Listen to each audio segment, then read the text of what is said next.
আজকে আমার নাতনি চৈত্রিকার অন্নপ্রাশনের কিছু মুহূর্ত তোমাদের সঙ্গে শেয়ার করব।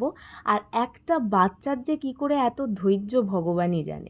সেদিন ছিল হচ্ছে বৃহস্পতিবার, সকালবেলা ঘুম থেকে উঠে আগে পুজো করে নিয়েছি। পুজো করার পর ব্রেকফাস্ট করেছি, করার পর একটু নেল পালিশ পরেছি, তখনই একটা পার্সেল এসেছে আমার। যাই হোক, এটা হচ্ছে আমার নাতনির অন্নপ্রাশনের সাজ।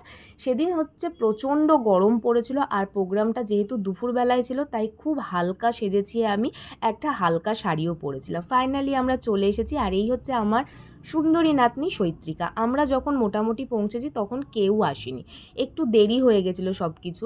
যাই হোক, এই গরমে এই কাঁচা আমের শরবতটা জাস্ট ফাটাফাটি লাগলো। এটা হচ্ছে চৈত্রিকা, আর চৈত্রিকার মা সৈপত্রী, ঠিক আছে? মানে ওর মায়ের সাথেই হচ্ছে আমার সব ধরনের বন্ডিং আর কি।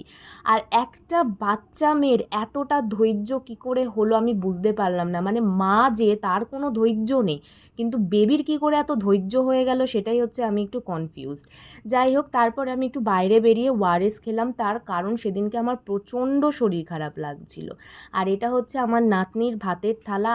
নাতনি হচ্ছে প্রথম স্বাদ পাবে খাবারের, মানে সেই মজা। আর এটা হচ্ছে চৈত্রিকার দুই দাদু, একটা হচ্ছে মায়ের বাবা আর একজন হচ্ছে বাবার বাবা।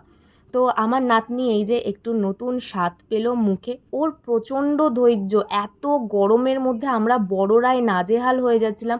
ও চুপ করে বসেছিল, সব কিছু খাবার টেস্ট করলো।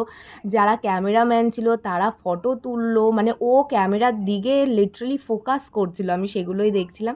যাই হোক, দিনটা খুব ভালো গেল। চৈত্রিকা খুব ভালো থাকুক, সুস্থ থাকুক, বড় হয়ে নিজের জীবনের সব ধরনের স্বপ্ন পূরণ করুক, আর মাও যেন একটু ওর মতন ধৈর্যশীল হয়।